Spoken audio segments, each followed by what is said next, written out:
ரீசெண்டாக என் ஃப்ரெண்ட்ஸ் கூட பேசிகிட்டு இருக்கும்போது டேக்ஸை பற்றின ஒரு டாபிக் போச்சு. கவர்மெண்ட் டேக்ஸ் போட்டுகிட்டே இருக்காங்க. இந்த பாரு பாப்கார்னுக்கெல்லாம் டேக்ஸ் போட்டிருக்காங்க. இப்போ ஆல்ரெடி டேக்ஸ் போட்டு வாங்கின காசெல்லாம் கவர்மெண்ட் என்ன பண்ணுறாங்க? பெரும்பாலும் டெவலப்மெண்ட்ஸ் வந்து நம்மள மாதிரி நார்மல் பீப்புள் கண்ணுக்கு தெரியவே மாட்டேங்குது அப்படிங்கிற மாதிரி ஒரு டிஸ்கஷன் போச்சு. இருந்தாலும் ஒவ்வொரு தடவை டேக்ஸ் போடும்போதும் மக்கள்கிட்ட இந்த மாதிரியான கேள்வி பார்க்க முடியும். கவர்மெண்ட் அவங்க வாங்குகிற டேக்ஸையும் ஈட்டக்கூடிய வருவாயையும் எங்கே சேமிக்கிறாங்க, எப்படி செலவு பண்ணுறாங்க அப்படின்னு பெரும்பாலும் ஐடியா இருக்கிறது கிடையாது. கவர்மெண்ட்டுக்கு எங்கேருந்தெல்லாம் வருமானம் வருது, எங்கே சேமிப்பாங்க, எப்படியெல்லாம் செலவு பண்ணுவாங்க அப்படின்னு தெரிஞ்சுக்க போகிறோம். அதை பற்றி தான் நாம் இந்த வீடியோவில் பார்க்க போகிறோம். ஒரு அரசு தான் எப்படியெல்லாம் வருவாயை ஈட்ட போகிறோம், அந்த வருவாயை எப்படியெல்லாம் செலவு பண்ண போகிறோம் அப்படிங்கிறத பற்றி பேசுகிறது பப்ளிக் ஃபைனான்ஸ்னு சொல்லுவாங்க. அப்போது நமக்கு தெரியுது இந்த பப்ளிக் ஃபைனான்ஸ் பற்றின முடிவு எடுக்கிறது அரசு தான் அப்படின்னு. இப்போது எந்த அரசு முடிவு பண்ணுவாங்க? மத்திய அரசா, மாநில அரசா? அப்போது நம்மக்கிட்ட எத்தனை விதமான அரசு இருக்குது? இந்தியாவை பொறுத்தவரை 3 விதமாக அரசு இருக்குது. அதாவது 3 டயர் கவர்மெண்ட் அப்படின்னு நம்ம சொல்லுவோம். ஒன்று சென்ட்ரல் கவர்மெண்ட், 2வது ஸ்டேட் கவர்மெண்ட், 3வது லோக்கல் கவர்மெண்ட். இந்த லோக்கல் கவர்மெண்ட்டை பொறுத்த வரைக்கும் வில்லேஜில் பஞ்சாயத்து, நகர்ப்புறங்களை பொறுத்த வரைக்கும் அர்பன் லோக்கல் பாடிஸ் அப்படின்னு சொல்லக்கூடிய நகராட்சி, மாநகராட்சிகள். இந்த வீடியோவில் சென்ட்ரல் கவர்மெண்ட் அதாவது இந்திய அரசோட இன்கம் மற்றும் எக்ஸ்பெண்டிச்சர் தான் பார்க்க போகிறோம். எப்படியெல்லாம் வருவாய் ஈட்ட போகிறோம், அதை எப்படியெல்லாம் செலவு பண்ண போகிறோம் அப்படின்னு ஒரு அரசு எதன் மூலமாக மக்களுக்கு தெரியப்படுத்துவாங்க அப்படின்னா பட்ஜெட். அப்போ பட்ஜெட்னா என்ன? பட்ஜெட்டை ஆனுவல் ஃபினான்ஷியல் ஸ்டேட்மெண்ட் அப்படின்னு சொல்லுவாங்க. இதை கவர்மெண்ட்டோட அக்கௌண்ட் ஸ்டேட்மெண்ட், அதாவது வரவு செலவு கணக்கு அப்படிங்கிற மாதிரி நம்ம சொல்லலாம். இந்த அக்கௌண்ட் ஸ்டேட்மெண்ட்டில் வரப்போகிற நிதியாண்டுக்கு கவர்மெண்ட்டான நாங்கள் எந்த வகையில் எல்லாம் வருவாய் ஈட்ட போகிறோம், எந்தெந்த வழிகள் எல்லாம் செலவு பண்ண போகிறோம் அப்படின்னு சொல்லக்கூடிய ஒரு எஸ்டிமேட். அது என்ன நிதியாண்டு அப்படின்னா, இந்த வருஷத்தோட ஏப்ரல் 1 ஆரம்பித்து அதுக்கு அடுத்த வருஷத்தோட மார்ச் 31 முடிகிற அந்த வருஷம் தான் ஒரு நிதியாண்டுன்னு சொல்லுவாங்க. ஃபார் எக்ஸாம்பிள், ஏப்ரல் 1, 2025 மார்ச் 31, 2026 வரைக்கும் ஒரு நிதியாண்டு. மத்திய அரசாங்கத்தை பொறுத்த வரைக்கும் பட்ஜெட்டை பார்லிமெண்ட்டில் சப்மிட் பண்ணணும்னு இந்திய அரசியலமைப்பு சட்ட விதி 112 சொல்லியிருப்பாங்க.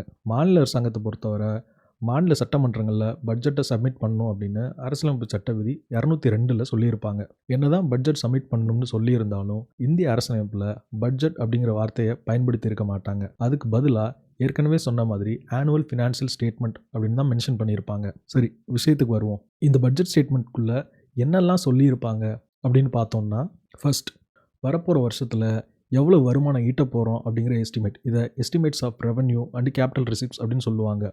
2வது அந்த வருமானத்தை எந்த மாதிரியான வழிகளில் உருவாக்க போகிறோம் அப்படின்னு சொல்லியிருப்பாங்க. 3வது எக்ஸ்பெண்டிச்சர், அதாவது செலவோட எஸ்டிமேட். 4வது கடந்த வருஷத்தில் உண்மையிலேயே எவ்வளோ வருமானம் வந்துச்சு, உண்மையிலேயே எவ்வளோ செலவு பண்ணோம் அப்படிங்கிற அந்த ஆக்சுவல் ரிப்போர்ட். அது மட்டும் இல்லாமல் ஏதாவது டெஃபிசிட், அதாவது நிதி பற்றாக்குறை ஏற்பட்டிருக்கு, இல்லை நிதி அதிகமாக வந்திருக்கு அப்படின்னா அதுக்கான காரணங்களை சொல்லியிருப்பாங்க. அப்புறம் கடைசியாக வரப்போகிற வருஷத்துக்கான பொருளாதார மற்றும் நிதி கொள்கை, அதாவது economic and financial policy of upcoming year. இதில் என்ன இருக்கும் அப்படின்னா, என்ன மாதிரியெல்லாம் டேக்ஸ் போட போகிறோம், என்ன மாதிரியெல்லாம் ஸ்கீம்ஸ் வரப்போகுது, அதுக்கு எப்படியெல்லாம் நம்ம ஸ்பெண்ட் பண்ண போகிறோம், இதை பற்றியெல்லாம் பேசியிருப்பாங்க. இந்த பட்ஜெட்டை பொறுத்த வரைக்கும் 2017 ஒரு முக்கியமான சேஞ்ச் கொண்டு வந்தாங்க. அது என்ன அப்படின்னா, ரயில்வே பட்ஜெட்டையும் ஜென்ரல் பட்ஜெட்டையும் ஒன்றா ஆக்குனாங்க. அதுக்கு முன்னாடி ரயில்வே பட்ஜெட்டை ரயில்வே மினிஸ்டர், ஜென்ரல் பட்ஜெட்டை ஃபினான்ஸ் மினிஸ்டர் தனித்தனியாக சப்மிட் பண்ணுவாங்க. இன்னொரு சேஞ்ச் என்ன அப்படின்னா, வழக்கமாக பிப்ரவரி மாதத்தோட கடைசி ஒர்க்கிங் டேல தான் பட்ஜெட் சப்மிட் பண்ணுவாங்க. ஆனால் 2017 பிப்ரவரி 1 மாற்றிட்டாங்க. முக்கியமான இன்னொரு சேஞ்ச் என்னென்னா, பிளான் அண்ட் நான் பிளான் எக்ஸ்பெண்டிச்சர்னு சொல்லுவாங்க, அதை எடுத்திருப்பாங்க. இது என்ன அப்படின்னு நான் உங்களுக்கு பின்னாடி விளக்குறேன். சரி, பட்ஜெட்டுக்குள்ளே என்ன இருக்கும் அப்படின்னு பார்த்தாச்சு. இந்த மாதிரி அரசு சேர்க்கக்கூடிய வருவாயை எங்கே சேர்த்து வைக்கிறாங்க, எங்கேருந்து எடுத்து செலவு பண்ணுறாங்க அப்படின்னு பார்க்கலாம். நம்ம அரசுக்கிட்ட 3 விதமான ஃபண்டு இருக்குது. ஒவ்வொரு ஃபண்டையும் ஒரு பணம் போடுற பெட்டின்னு நினச்சிக்கோங்க. இந்த 3 ஃபண்டு பெட்டிக்குள்ளே தான் கவர்மெண்ட் சம்பாதிக்கிற பணத்தை பிரித்து போட்டு வைக்கிறாங்க. இங்கேருந்து தான் எடுத்து செலவும் பண்ணுவாங்க. அது என்னென்ன ஃபண்டு அப்படின்னா, first consolidated fund of India, 2வது பப்ளிக் அக்கௌண்ட்ஸ் ஆஃப் இந்தியா, 3வது கண்டிஞ்சன்சி ஃபண்ட் ஆஃப் இந்தியா. இந்த கன்சாலிடேட்டட் ஃபண்ட் ஆஃப் இந்தியானா என்ன அப்படின்னு பார்ப்போம். இந்திய அரசமைப்பு விதி 266 கிளாஸ் 1 கன்சாலிடேட்டட் ஃபண்ட் ஆஃப் இந்தியானா என்னன்னு சொல்லியிருப்பாங்க. இந்திய அரசு ஈட்டக்கூடிய எல்லா வருவாயும், இந்திய அரசு வாங்கக்கூடிய எல்லா லோனும் இந்தியா கிட்டேருந்து மற்றவங்க வாங்கிட்டு திரும்ப கொடுப்பாங்க இல்லையா, லோன். இது எல்லாத்தையும் போட்டு வைக்கிற அந்த பெட்டிக்கு பேர் தான் கன்சாலிடேட்டட் ஃபண்ட் ஆஃப் இந்தியா. அதே மாதிரி இந்திய அரசு செலவு பண்ணுற எல்லா பணமும் இன்க்ளூடிங் இந்தியா தன் வாங்கின கடனை திரும்ப கொடுப்பாங்கல்ல, அதுவும் மற்ற மாநிலங்களுக்கு, யூனியன் பிரதேசங்களுக்கு கொடுக்குற லோனும் இந்த பெட்டியிலேருந்து தான் எடுத்து கொடுப்பாங்க. அடுத்து பப்ளிக் அக்கவுண்ட்ஸ் ஆஃப் இந்தியா. இதை பற்றி அரசமைப்பு விதி 266 கிளாஸ் 2ல் பேசியிருப்பாங்க. ஏற்கனவே பார்த்த கன்சாலிடேட்டட் ஃபண்ட் ஆஃப் இந்தியாவில் போடுற பணத்தை தவிர்த்து கவர்மெண்ட் கிட்ட வர்ற மற்ற பப்ளிக் மணி எல்லாமே பப்ளிக் அக்கவுண்ட்ஸ் ஆஃப் இந்தியாவில் தான் போடுவாங்க. பொதுவாக இந்த பப்ளிக் அக்கவுண்ட்ஸ் ஆஃப் இந்தியாவில் சேர்த்து வைக்கக்கூடிய பணம் எதுவாக இருக்கும் அப்படின்னா Sukanya Samriddhi Yojana, post office savings, senior citizen savings, இந்த மாதிரி small savings schemes, provident fund அதாவது பிஎஃப், இந்த மாதிரி ஃபண்ட்ஸ் தான் போடுவாங்க. இந்த மாதிரி சேவிங்ஸ் ஸ்கீம்ஸ்லேருந்து கிடைக்கிற பணத்தை எடுத்து அந்த அக்கௌண்ட்டில் வச்சுருப்பாங்க. இது கவர்மெண்ட்டோட வருவாய் கிடையாது. ஏன்னா ஒரு மெச்சூரிட்டி பீரியடுக்கு அப்புறம் இந்த பணத்தை சேர்த்தவங்க கிட்ட திரும்ப கொடுக்கணும். இல்லைன்னா இந்த பணத்தை சேமித்தவங்க கேட்கும்போது கொடுக்கணும். அது வரைக்கும் கவர்மெண்ட் இந்த பணத்துக்கு கஸ்டடியனாக இருப்பாங்க. அடுத்து கண்டிஞ்சன்சி ஃபண்ட் ஆஃப் இந்தியா. இதை பற்றி அரசமைப்பு சட்ட விதி 267 சொல்லியிருப்பாங்க. இது எதிர்பாராத எமர்ஜென்சி நிகழ்வுகளை சமாளிக்கிறதுக்காக ஏற்படுத்தப்பட்ட ஒரு ஃபண்டு. உதாரணத்துக்கு இயற்கை பேரிடர் டைமில் இதை பயன்படுத்துவாங்க.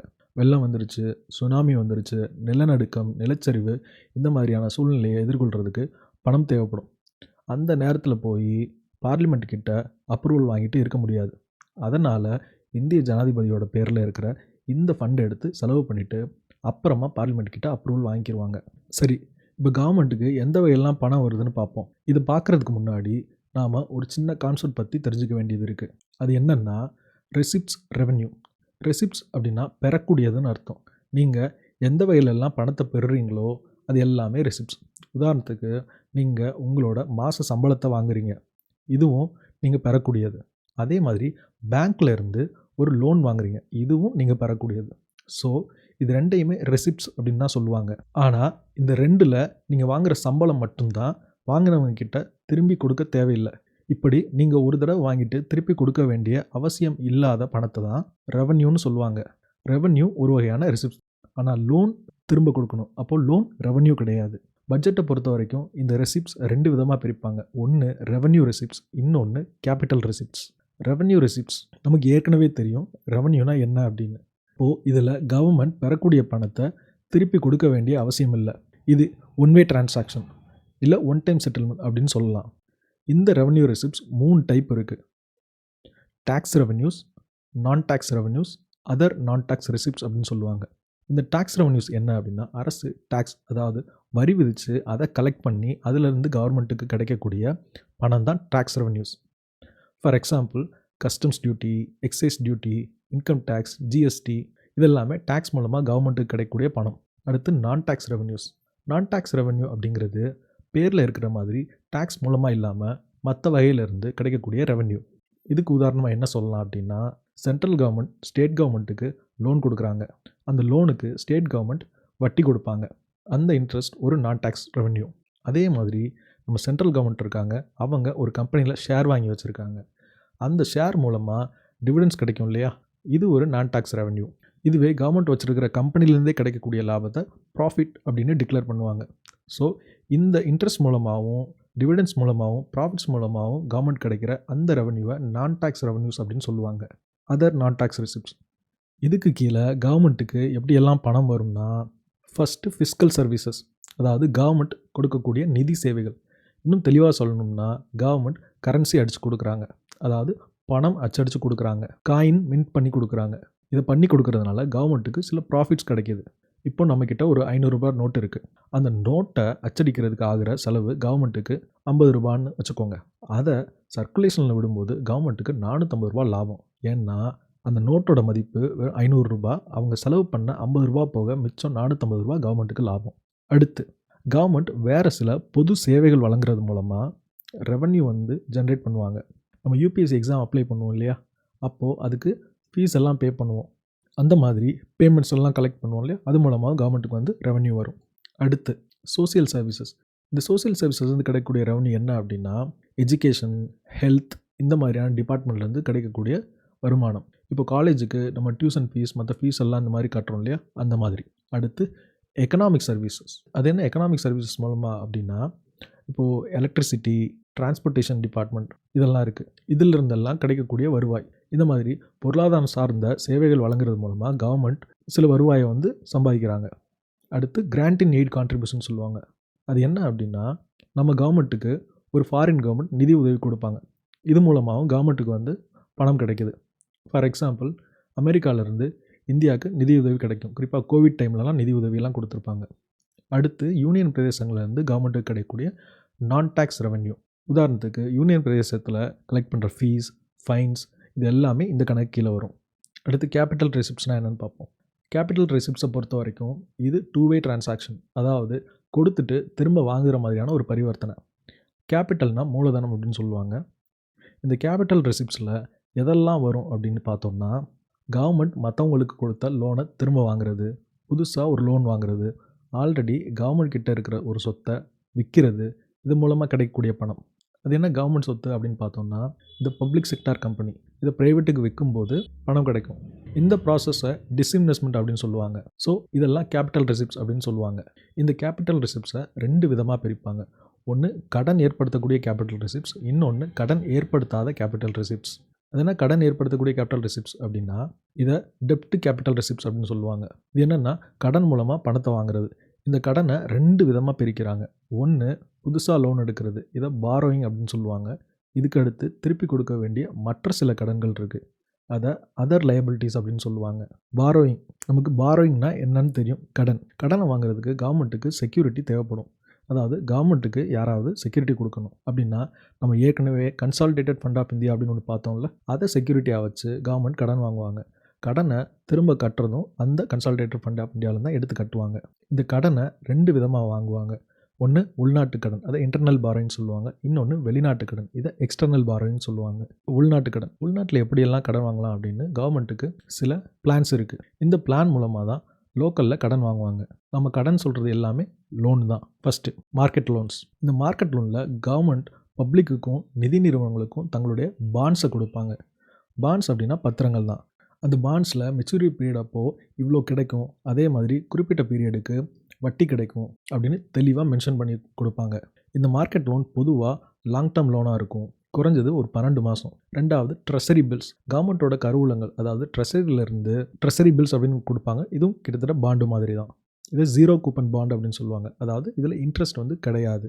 அப்போது வாங்குறவங்களுக்கு எப்படி அதனால் லாபம் இருக்கும் அப்படின்னு பார்த்தோம்னா, இதை கவர்மெண்ட் டிஸ்கவுண்ட் ரேட்டில் கொடுப்பாங்க.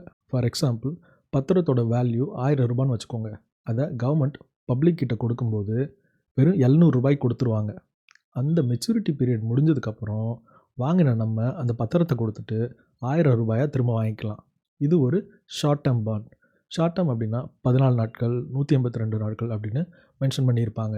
அந்த குறிப்பிட்ட நாட்கள் முடிஞ்ச உடனே அந்த பத்திரத்தை கொடுத்துட்டு அந்த முழு தொகையை நம்ம வாங்கிக்கலாம். இந்த பாண்டு கொடுக்கறது மூலமாகவும் கவர்மெண்ட் பணத்தை பெறுவாங்க. அடுத்து மேலே சொன்ன லோன்ஸ், ட்ரெஸரி பில்ஸ் இதன் மூலமாக வாங்குகிற அமௌண்ட்டை தவிர்த்து உள்நாட்டில் வாங்கக்கூடிய மற்ற கடன்கள் எல்லாம் அதர் இன்டர்னல் டெப்ட்ஸ் அப்படின்னு சொல்லுவாங்க. இந்த அதர் இன்டர்னல் டெப்ட்ஸ் கீழே பல்வேறு வழிகளில் கவர்மெண்ட் பணம் பெற முடியும். அது என்னன்னு தெரிஞ்சுக்கலாம். ஃபஸ்ட் ஒன்று ஃபண்டட் செக்யூரிட்டிஸ் அப்படின்னு சொல்லுவாங்க. இந்த ஃபண்டட் செக்யூரிட்டிஸ் என்ன அப்படின்னா, நம்ம மேலே பார்த்தோம் இல்லையா ட்ரெஸரி பில்ஸ், அது ஷார்ட் டேர்ம். இந்த ஷார்ட் டேர்ம் பாண்டை லாங் டேர்ம் பாண்டாக கன்வெர்ட் பண்ணுவாங்க. ஏன் இந்த மாதிரி கன்வெர்ட் பண்ணுறாங்க அப்படின்னா, ஷார்ட் டேர்ம் ஃபண்டை பொறுத்த வரைக்கும் கவர்மெண்ட் பணத்தை திருப்பி கொடுக்க வேண்டிய காலம் ரொம்பவே கம்மியாக இருக்கும். இதுவே கவர்மெண்ட்டுக்கு அதிக காலம் எடுத்துக்கிட்டாங்க அப்படின்னா அவங்க பணத்தை திருப்பி கொடுக்கறதுக்கு வசதியாக இருக்கும். அதனால் ஷார்ட் டேர்ம் ஃபண்டை லாங் டேர்ம் ஃபண்டாக கன்வெர்ட் பண்ணுறாங்க. இந்த மாதிரி கன்வெர்ட் பண்ணுற ப்ராசஸை மார்க்கெட்டட், நான் மார்க்கெட்டட் அப்படின்னு சொல்லுவாங்க. மார்க்கெட்டட் அப்படின்னா கவர்மெண்ட் கொடுத்த அந்த பாண்டை ஒரு தேர்ட் பார்ட்டிக்கு கொடுக்க முடியும். நான் மார்க்கெட்டட்னா அந்த பாண்டை பப்ளிக் இன்னொருத்தருக்கு திரும்ப கொடுக்க முடியாது, அதாவது ட்ரான்ஸ்ஃபர் பண்ண முடியாது. நெக்ஸ்ட்டு ஆர்பிஐக்கு கொடுக்கக்கூடிய ஸ்பெஷல் செக்யூரிட்டிஸ். வழக்கமாக கடன் பத்திரங்கள் மூலம் இல்லாமல் ஸ்பெஷலாக ஆயில் பாண்ட்ஸ், ஃபெர்டிலைசர் பாண்ட்ஸ் அப்படின்னு சில பாண்ட்ஸை கவர்மெண்ட் வெளியிடுவாங்க. அந்த பாண்ட்ஸை ஆர்பிஐ வாங்குவாங்க. இதன் மூலமாகவும் கவர்மெண்ட்டுக்கு பணம் கிடைக்கும். அடுத்து ways and means of advances. இந்தியாவை பொறுத்தவரை கவர்மெண்ட்டுக்கு பணம் கொடுக்குற பேங்க் யார் அப்படின்னா அது ஆர்பிஐ தான், அதாவது ரிசர்வ் பேங்க் ஆஃப் இந்தியா. இவங்க தான் கவர்மெண்ட்டோட பேங்க் அக்கௌண்ட்டை மெயின்டைன் பண்ணுறாங்க. கவர்மெண்ட் சார்பாக பணம் வாங்குறதா இருந்தாலும் சரி, பணத்தை திருப்பி கொடுக்குறதா இருந்தாலும் சரி, அதை மெயின்டைன் பண்ணுறது யாருன்னா ஆர்பிஐ தான். ஒருவேளை கவர்மெண்ட்டோட பேங்க் அக்கௌண்ட்டில் பேலன்ஸ் நெகட்டிவாக போச்சு அப்படின்னா ஆர்பிஐ பேங்க் அப்படிங்கிற முறையில் கம்மியான ஒரு இன்ட்ரெஸ்ட் போட்டு கவர்மெண்ட்டுக்கு ஒரு அட்வான்ஸ் மாதிரி பணம் கொடுப்பாங்க. அந்த அட்வான்ஸ் அமௌண்ட்டு தான் ways and means of advance அப்படின்னு சொல்லுவாங்க. அதுவும் ஷார்ட் டேர்மில் திரும்பி கட்ட வேண்டிய அமௌண்ட் தான். அதாவது கரண்ட் அக்கௌண்ட் வச்சுருக்கிறவங்களுக்கு எப்படி ஓவர் டிராஃப்ட் லிமிட் தராங்களோ அந்த மாதிரி. அடுத்து special floating loans. Fund raise பண்ணுறதுக்காக சில special loan schemes government launch பண்ணுவாங்க. அந்த லோனுக்கு வட்டி ஃபிக்ஸ்டாக இருக்காது, ஒரு பர்டிகுலர் பீரியடுக்கு மாறிக்கிட்டே இருக்கும். இதை தான் ஸ்பெஷல் ஃப்ளோட்டிங் லோன்ஸ் அப்படின்னு சொல்லுவாங்க. இது மூலமாகவும் அரசுக்கு பணம் கிடைக்கும். அடுத்து செக்யூரிட்டிஸ் அகெயின்ஸ்ட் ஸ்மால் சேவிங்ஸ் அப்படின்னு சொல்லுவாங்க. அது என்ன அப்படின்னா 1999-2000 இந்த நிதியாண்டில் நேஷ்னல் ஸ்மால் சேவிங்ஸ் ஃபண்ட் அப்படிங்கிற ஒரு ஃபண்டை க்ரியேட் பண்ணி அதை பப்ளிக் அக்கௌண்ட்ஸ் ஆஃப் இந்தியா கீழே கொண்டு வந்திருப்பாங்க. இந்த ப்ராவிடென்ட் ஃபண்ட், பென்ஷன் ஃபண்ட், இந்த மாதிரியான சில ஸ்மால் சேவிங்ஸ் ஃபண்ட் தவிர மற்ற எல்லா ஸ்மால் சேவிங்ஸ் ஃபண்ட்ஸையும் இந்த அக்கௌண்ட்டில் தான் போடணும் அப்படிங்கிற மாதிரி சொல்லியிருப்பாங்க. இதுலேருந்து ஒரு குறிப்பிட்ட பர்சன்டேஜ் அமௌண்ட் எடுத்து கவர்மெண்ட்டோட பத்திரங்களில் இன்வெஸ்ட் பண்ணுவாங்க. இந்த மாதிரி இன்வெஸ்ட் பண்ணுறதுக்கு பேர் செக்யூரிட்டிஸ் அகெயின்ஸ்ட் ஸ்மால் சேவிங்ஸ் அப்படின்னு சொல்லுவாங்க. Next compensation bond. கவர்மெண்ட்டோட பாலிசி டிசிஷன், அதாவது கொள்கை முடிவுகளால் பாதிக்கப்படுற மக்களுக்கு கொடுக்கக்கூடிய பாண்டு தான் இந்த காம்பன்சேஷன் பாண்ட். இதை ஒரு இழப்பீட்டு பத்திரம் அப்படிங்கிற மாதிரி சொல்லலாம். உதாரணத்துக்கு முன்னாடி ஜமீன்தாரி சிஸ்டம் அப்படின்னு ஒரு சிஸ்டம் இருந்தது. அதை அரசு அபாலிஷ் பண்ணாங்க, அதாவது ஒழிச்சாங்க. அந்த சிஸ்டம் ஒழிச்சதுனால சிலர் தங்களுடைய ப்ராப்பர்ட்டிஸை இழந்தாங்க. அப்படி இழப்பு ஏற்பட்டவங்களுக்கு இந்த மாதிரி பாண்ட்ஸ் கொடுப்பாங்க. ஃபியூச்சர் டேட்டில் இந்த பாண்டை அவங்க பணமாக மாற்றிக்கலாம். அடுத்து securities issued to international financial institution. அதே மாதிரி மத்திய அரசு, world bank, Asian development bank இந்த மாதிரியான சர்வதேச நிதி அமைப்புகளுக்கு அவங்களோட பாண்ட்ஸை கொடுப்பாங்க. அதன் மூலமாகவும் பணம் பெறுவாங்க. இப்படி தான் உள்நாட்டுக்குள்ளே அரசு பணத்தை பெறுறாங்க. அடுத்து நம்ம பார்க்கும்போது எக்ஸ்டர்னல் பாரோயிங், அதாவது இந்தியாவுக்கு வெளியிலேருந்து அரசு எப்படி பணத்தை பெறுது அப்படின்னு. இந்த எக்ஸ்டர்னல் பாரோயிங் 2 விதமாக பிரிப்பாங்க. ஒன்று பைலேட்டரல் லோன்ஸ், இன்னொன்று மல்டிலேட்டரல் லோன்ஸ். இந்த பைலேட்டரல் லோன்ஸ் என்னென்னா இன்னொரு நாட்டோட கவர்மெண்ட் கிட்டேருந்து வாங்கக்கூடிய லோன். இந்த மல்டிலேட்டரல் லோன்ஸ் அப்படின்னா என்னென்னா வேர்ல்ட் பேங்க், IMF இந்த மாதிரியான சர்வதேச நிதி அமைப்புகள் கிட்டேருந்து பணம் வாங்குவாங்க, அதாவது லோன் வாங்குவாங்க.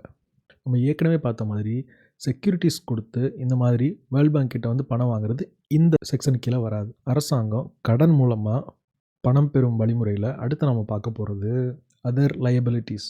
லயபிலிட்டி அப்படின்னா பொறுப்பாகுதல் அப்படின்னு அர்த்தம். You are liable to pay this அப்படின்னா இதை பே பண்ண வேண்டிய பொறுப்பு உங்களுக்கு தான் இருக்குது அப்படின்னு அர்த்தம். இந்த வழிமுறை கீழே அரசாங்கம் மக்களிடம் இருந்து நேரடியாக கடனை வாங்க மாட்டாங்க. ஸ்மால் சேவிங் ஸ்கீம் மாதிரியான மக்கள் பணம் போடக்கூடிய ஸ்கீம்ஸில் கஸ்டடியனாக இருக்கிறது யார் அப்படின்னா கவர்மெண்ட்டு தான். அந்த ஸ்மால் சேவிங்ஸில் கிடைக்கிற பணத்தை பப்ளிக் அக்கௌண்ட்ஸ் ஆஃப் இந்தியாவில் தான் சேவ் பண்ணுவாங்க. அப்படி சேவ் பண்ணுற பணத்துலேருந்து கவர்மெண்ட் வளர்ச்சி திட்டங்களுக்கு எடுத்து செலவு பண்ணுவாங்க. அந்த மாதிரி எடுத்த பணத்தை திருப்பி கொடுக்க வேண்டிய பொறுப்பு கவர்மெண்ட்டுக்கு இருக்குது. அது எல்லாம் அதர் லைபிலிட்டிஸில் வரும். ஃபார் எக்ஸாம்பிள் சுகன்யா சம்ரிதி யோஜனா மாதிரியான small saving schemes, provident funds இந்த மாதிரியான ஸ்மால் சேவிங்ஸ் ஸ்கீம்ஸ்லேருந்து எடுக்கிற பணம். இவ்வளோ நேரம் நம்ம பார்த்தது கடன் மூலமாக கவர்மெண்ட் எப்படி மூலதனத்தை உருவாக்குறது அப்படின்னு பார்த்தோம். அடுத்து கடன் இல்லாமல் கவர்மெண்ட் எப்படி மூலதனத்தை, அதாவது கேபிட்டலை உருவாக்குறாங்க அப்படின்னு பார்க்க போகிறோம். அதை நான் டெப்ட் கேபிட்டல் ரிசிப்ட்ஸ் அப்படின்னு சொல்லுவாங்க. கவர்மெண்ட் தன்னோட ஒரு சொத்தை விற்கிறது மூலமாகவோ அல்லது தங்களுடைய ஷேரில் ஒரு பகுதியை விற்கிறது மூலமாகவோ பணத்தை பெறுவாங்க. அதை டிஸ்இன்வெஸ்ட்மெண்ட் அப்படின்னு சொல்லுவாங்க. அதே மாதிரி கவர்மெண்ட் மற்றவங்களுக்கு லோன் கொடுத்துருப்பாங்க இல்லையா, அந்த லோனை திருப்பி வாங்கும்போதும் கவர்மெண்ட்டோட பணம் வந்துடும். இது வரைக்கும் நம்ம பார்த்தது எல்லாமே கவர்மெண்ட் எப்படிலாம் பணத்தை வாங்குறாங்க, அதாவது ரிசீவ் பண்ணுறாங்க அப்படின்னு பார்த்தோம். இப்போ நம்ம பார்க்க போகிறது ரிசீவ் பண்ண பணத்தை எல்லாம் எப்படி செலவு பண்ணுறாங்க அப்படின்னு. கவர்மெண்ட் செலவு பண்ணுற விதத்தை பப்ளிக் எக்ஸ்பெண்டிச்சர் அப்படின்னு சொல்லுவாங்க.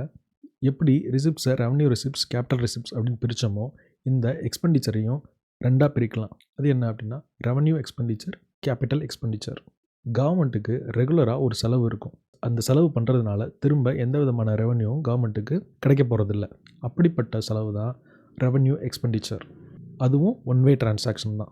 கவர்மெண்ட் செலவு பண்ணுவாங்க, அதோடு முடிஞ்சிருச்சு, திரும்ப வராது. இதில் நாம் பார்க்க போகிறது ஃபஸ்ட்டு இன்ட்ரெஸ்ட் பேமெண்ட்ஸ். கவர்மெண்ட் வாங்கின கடனுக்கெல்லாம் வட்டி கட்டுவாங்க. அந்த செலவை இன்ட்ரெஸ்ட் பேமெண்ட் அப்படின்னு சொல்லுவாங்க. அடுத்து சட்டம் ஒழுங்கு பாதுகாப்புக்காக டிஃபென்ஸுக்கும் போலீஸுக்கும் செலவு பண்ணுவாங்க. ஒரு சில டிஃபென்ஸ் எக்ஸ்பெண்டிச்சர் கேபிட்டல் எக்ஸ்பெண்டிச்சராகவும் இருக்க வாய்ப்பு இருக்குது. அடுத்து சப்சிடிஸ் கொடுப்பாங்க, அதாவது மானியங்கள். நம்ம வீட்டில் வாங்கக்கூடிய LPG சிலிண்டருக்கு மானியம், அரசு மானியம் கொடுப்பாங்க. அது நம்ம ஒரு தடவை வாங்கும்போதும் அந்த மானிய அமௌண்ட் நமக்கு கிரெடிட் ஆகும்.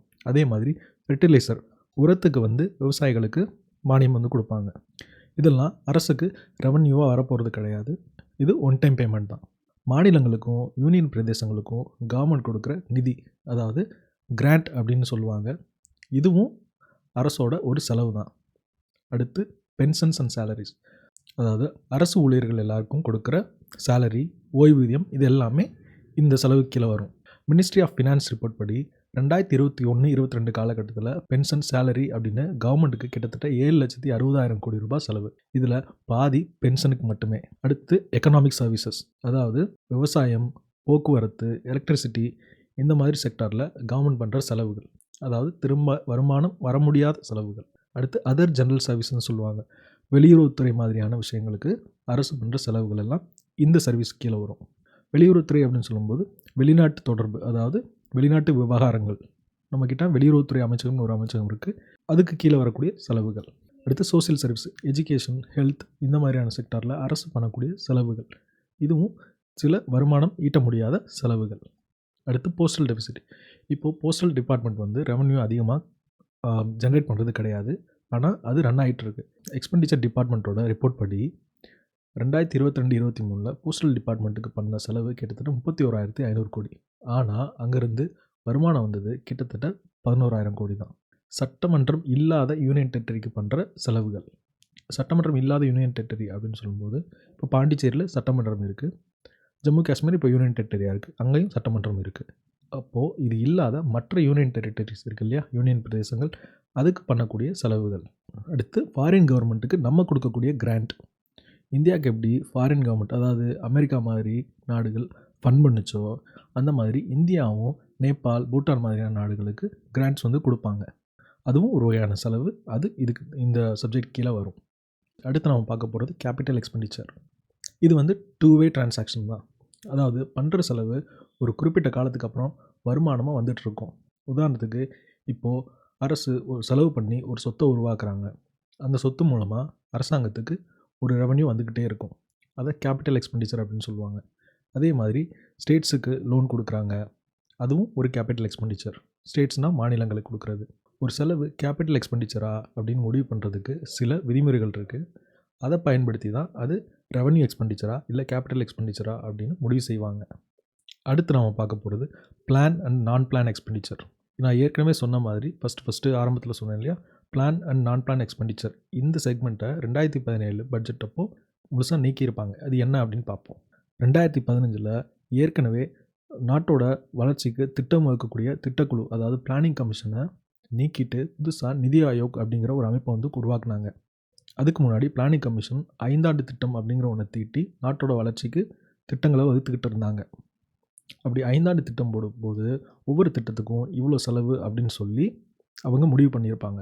அந்த 5 ஆண்டு திட்டத்துக்கு கீழே பண்ணக்கூடிய செலவுகள் எல்லாமே பிளான்டு எக்ஸ்பெண்டிச்சர். அந்த 5 ஆண்டு திட்டத்திற்கு கீழே வராத மற்ற செலவுகள் எல்லாமே நான் பிளான் எக்ஸ்பெண்டிச்சர். இந்த பிளான் எக்ஸ்பெண்டிச்சர், நான் பிளான் எக்ஸ்பெண்டிச்சர் தான் 2017 நீக்கியிருப்பாங்க. அப்போது இந்திய அரசு எந்த வகையிலெல்லாம் வருமானம் பெறுறாங்க, எந்த வகையிலெல்லாம் செலவு பண்ணுறாங்க அப்படின்னு பார்த்துருக்கோம். இது தொடர்பாக உங்களுக்கு வேறு ஏதாவது கருத்து இருந்தால் கீழே கமெண்ட் பண்ணுங்கள், சேனலை சப்ஸ்கிரைப் பண்ணுங்கள். தேங்க்யூ.